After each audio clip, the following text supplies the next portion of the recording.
Hi, I'm Joe, and you're in Joe's Kitchen once again. And we've got a lovely dish. We're going to have a lot of fun with this one. And I've never done this before, but we're going to do chili Colorado, and it requires these items and some other things. We got chuck roast, we got peppers, dried peppers, and like I said, I've never done this before. Let's do it together. Why not? Well, without further ado, let's get to it. We're gonna eat, we're gonna eat, we're gonna eat and eat. We're gonna eat and eat, we're gonna eat and eat. Welcome to Joe's Kitchen, yeah, we're gonna eat. That's right. All right, here we are. We're going to do chili Colorado. And before I get started with it, just a little background on it. First off, I'm sorry to disappoint the Nuggets and Bronco fans. This is not from Colorado. This is actually a Mexican dish. And apparently Colorado, and I'm not adverse in Spanish, but I know a little bit. But Colorado is kind of means red. And this is going to be a red sauce, red chili sauce with meat, basically, and other things. But we're going to have a lot of fun with this. I'm glad you're with us today to do this.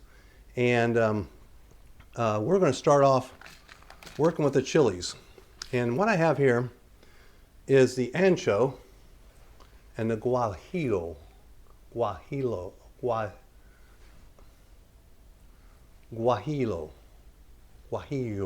I'm not sure I'm saying it right, but anyways, the fragrance is amazing. They're dried, smoked, all that kind of thing.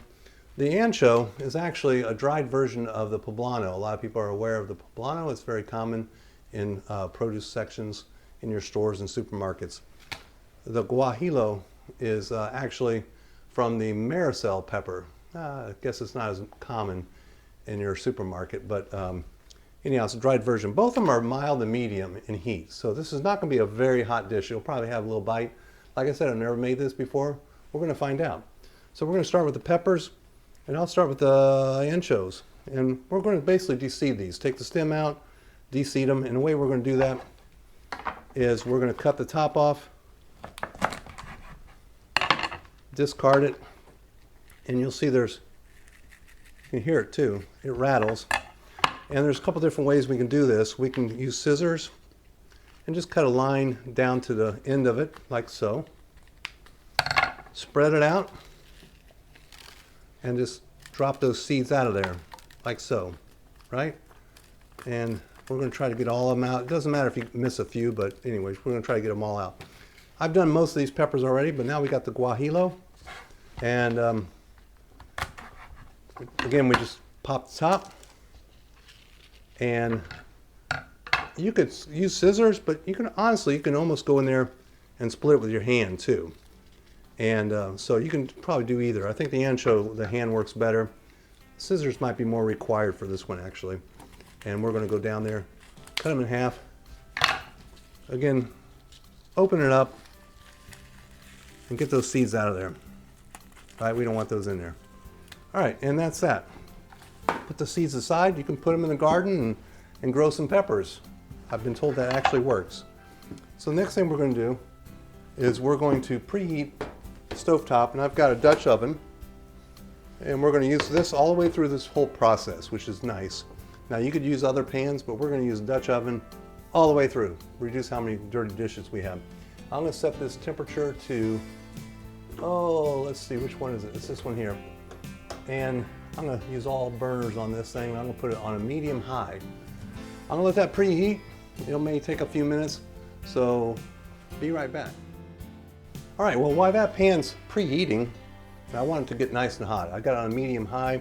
It's a Dutch oven, very thick pewter, I guess, and it will take a little while to heat up. So while that's going on, while we're waiting for that, we're going to put a little salt and pepper on our meat. And this is chuck roast that I cubed about 1-inch cubes, give or take. And you don't want, it's up to you. You may want it smaller, you may even want it bigger, who knows. But ultimately it's going to be very tender at the end.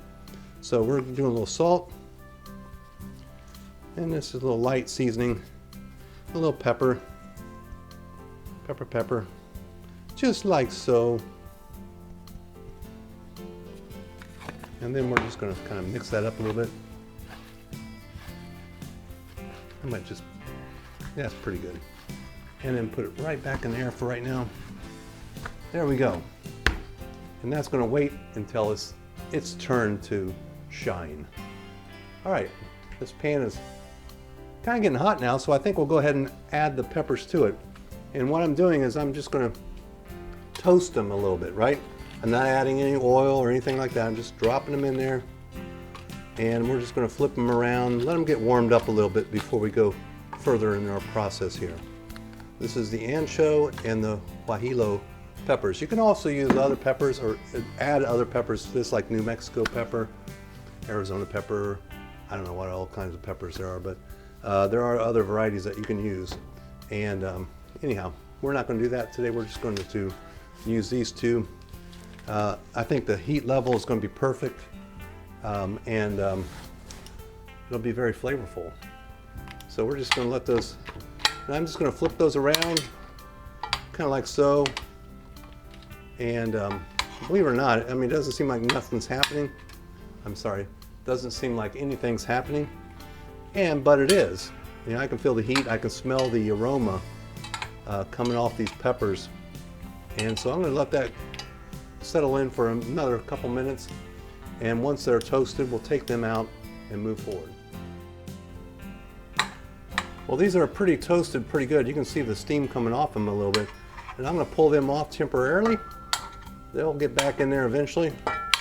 But we just wanted to warm them up. Boy, I can smell it. This smells good. The aromas. I'm going to set those aside.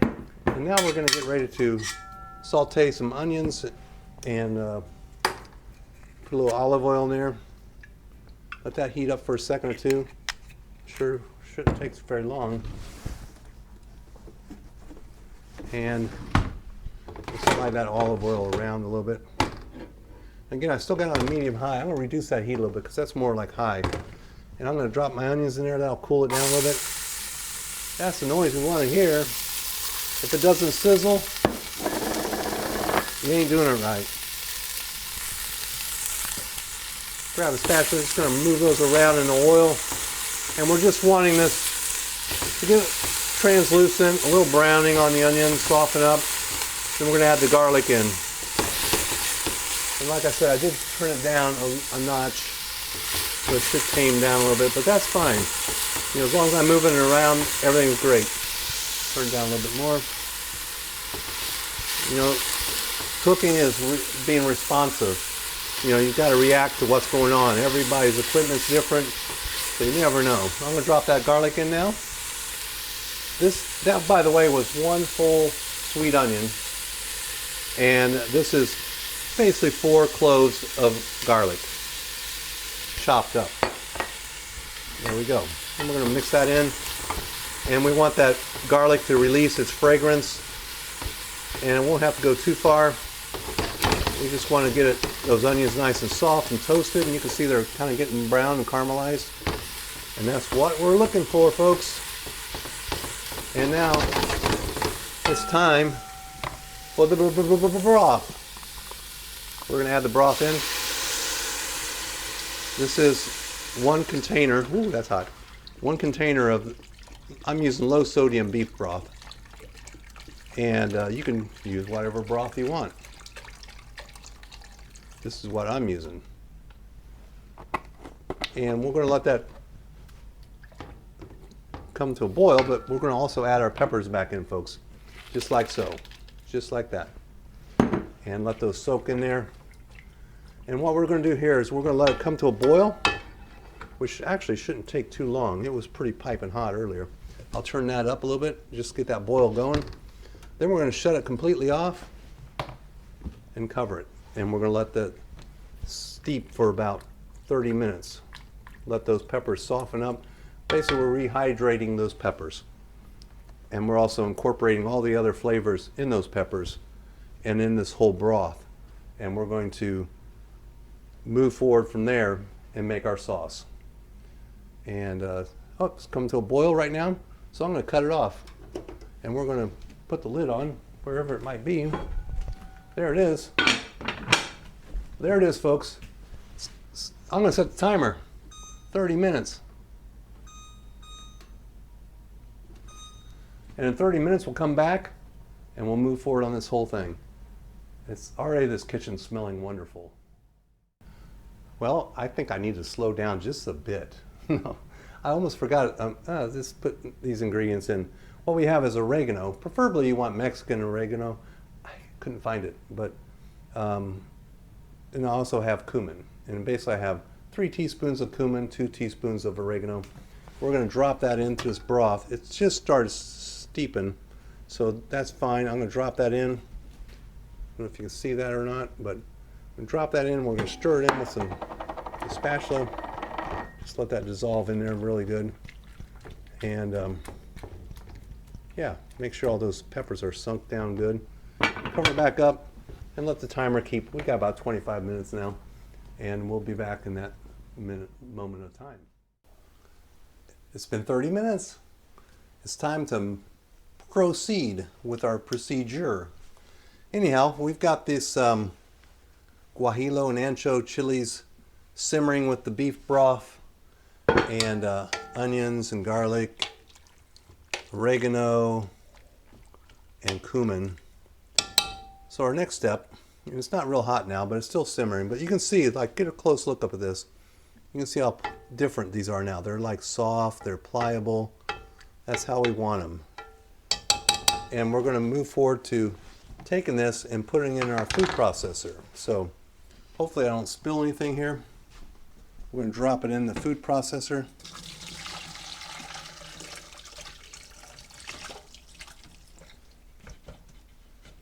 I got to get all that good stuff. Let me get the spatula. There we go. And get all those onions. Get those in there also. It's all part of the flavor. There we go. Garlic and onions. It does smell very good. It smells delicious. Can't wait to move forward on this whole thing. All right, so now we're going to push that down a little bit, put it on our food processor, and hope for the best. Here we go. And we're going to put that on here. And I love this food processor, by the way. It's so robust. So we're going to put it on puree mix. Why not? Hey, it's not working. I'm going to go to the electrical panel and make sure all the breakers are on. Or maybe I'll just plug it in. Haha, magic's going to happen.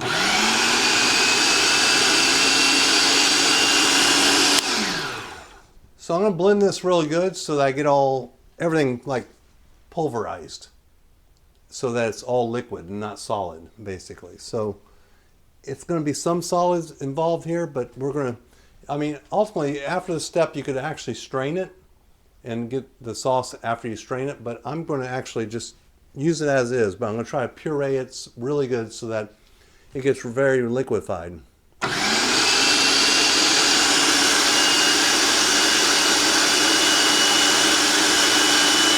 I'm sure Baby the cat is running and hiding right now. We'll run like just about 30 seconds, and then I'll run a little bit more. Meanwhile, I'm going to put this back on the heat, and I'm going to turn this up to a medium high again. Let it heat up. We're going to add some olive oil, and we're going to sear the beef in just a moment. Stay tuned. Well, here we are, and we've got our sauce, and it's looking good, folks. It's smelling good too. Let me get a closer look at that. That's nice and pureed, and like I said, you could skim it out and get the bulk of it, like make it more brothy, but I like it meaty, and that's how we're going to do it. I'm going to, important step here, unplug the food processor. Of course, another important step is plug in the food processor. And I've got the Dutch oven heating up. It's nice and hot. I'm going to add a little olive oil. It's time for the meat to shine. So we have the chuck roast. This is about 2 pounds. It's a little over 2 pounds. This recipe, I think you could do probably 2, maybe close to 3 pounds. Probably more, 2 to 2.5 pounds. And we're going to drop this in. You know, if you have a smaller pan, you may want to do this in batches because it's easier to brown these off. Where's my hot pad? It's easier to brown these off if you don't overcrowd the pan. The pan's going to get cooler and all that. But I think we're going to be fine with this big Dutch oven. And so we're going to just drop those in. And then I'm going to spread them out so that I can brown them. And I don't want to cook them, you know, I just want to brown them. That's why I got a nice hot heat, nice high heat. And just going to kind of move them away from each other so that they're not overlapping. And let it settle in on one side first for a little bit. Flip it over a little bit here and there. And ultimately brown them up. Alright, we'll get a closer look here. We are browning this thing. We're not trying to cook it, but you can see that's the kind of color we're looking for. This is pretty much almost ready. So what I want you to see is what's on the bottom of the pan. That's what they call fond. F-O-N-D. And you know why they call it fond? And if you can bring that off that pan and into your dish, people will be fond of your dish. Anyhow, we're going to move forward on this. The meat's nice and brown. Our next step, and we're going to leave that temperature right there. It's on about a medium high right now. A little higher than medium high. I reduced it a bit. And we're going to bring this in. Where's my rubber spatula? There it is. We're going to bring the sauce in. Right? And let's pull that out of there. Why can't I get it out of there? There it goes. And I want to use that spatula and get all that good stuff in there, right? Mix it in there. And get the rest of that sauce in there. That's that chili sauce, red chili sauce. Colorado. Rocky Mountain High. Well, it's not from that Colorado. Anyhow. There we go. Trying to get it all.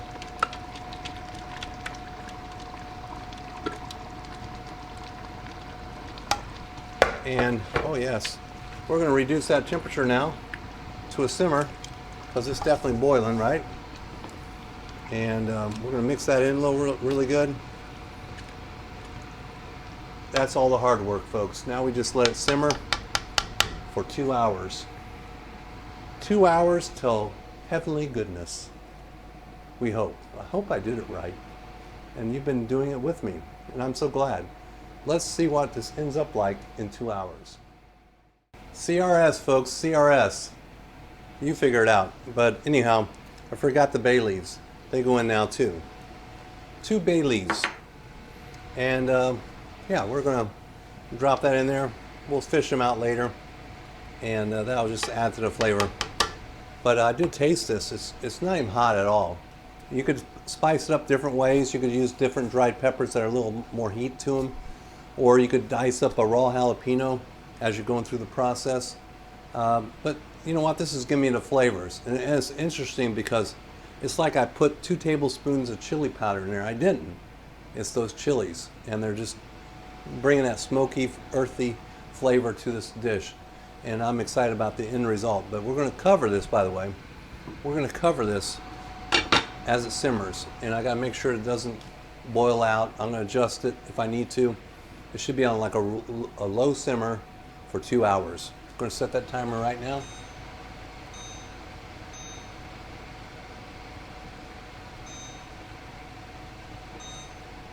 And dinner is going to be served in 2 hours. Well, 2 hours seem like an eternity, but I'm hoping it's well worth the wait. I'm sure it is. Anyways, it's done. And we're going to take a closer look at it. If you want to come over here, I'll lift this lid, and the steam's going to come back, and of course lift the lid in the back first, so the steam cascades to the back. But there it is, that goodness. The chili Colorado. And you've seen the whole process of building this. And you know, you can make it thicker or you can make it thinner. You know, some recipes call for masa de harina, which is like a cornmeal of a sort, and that thickens it up. And in fact, making chili, I a lot of times will use that because it gives a good flavor to the chili. But I didn't do that this time. And actually, I feel the consistency is pretty good. If you can see this, it's got a good thickness, yet it's fluid. We'll give this a go. Anyways, we got our plate over here. We prepared some jasmine rice. No, not jasmine rice, cilantro rice. Anyways, that should go well with it. And we're going to take a little bit of this here, put it on the plate. A little bit more. Making sure not to get the bay leaves. I got to get those out of there. And it's coming off the edge a little bit, but oh my gosh, that's really good. Take a look at that.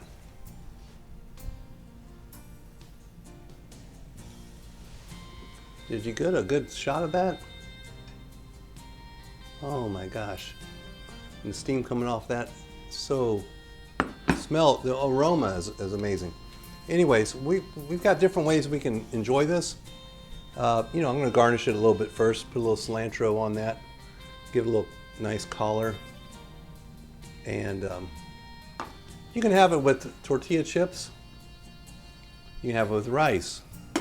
I recommend cilantro rice, not jasmine rice. And you could have it with cornbread, biscuits, I don't know. You can do a lot of different things with it. But that is chili Colorado. And we could add a little dollop of, here we have Greek yogurt, plain Greek yogurt. But we could also do sour cream. It's up to you, you know. Put a little bit more cilantro on there. Collar, there we go. And if it's not hot enough, you can add a little heat to it yourself. You can do it different ways. You can add a hotter pepper. When you use the dried peppers, you can use a hotter dry pepper. You can dice some jalapenos and cook it in the process. Or at the end, you can just throw your favorite hot sauce in it. I've got Louisiana. I've got my Jackanu, Jamaican hot sauce, which is really good. And I have the Chipotle Cholula. I'll decide if I want to use those later, but at any rate, we're going to give it a try. I'm going to use a spoon because I want to get that sauce. We'll get a piece of meat.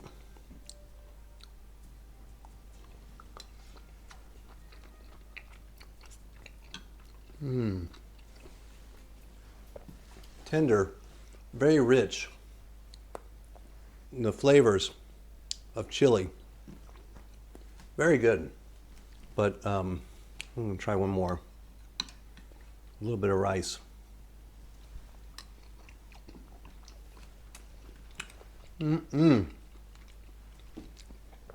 That's what I'm talking about. Flavors. I love international flavors. You know, we got a lot of great cuisine here in America, but you go across the seas and you go to different places, there's things you haven't discovered yet, and this is awesome. Chili Colorado. You should try it. And the recipe will be in the description, so if you want to do this on your own, look there. Anyways, until next time, enjoy food. We're gonna eat, we're gonna eat. We're gonna eat and eat. We're gonna eat and eat. We're gonna eat and eat. Welcome to Joe's Kitchen, yeah, we're gonna eat. That's right.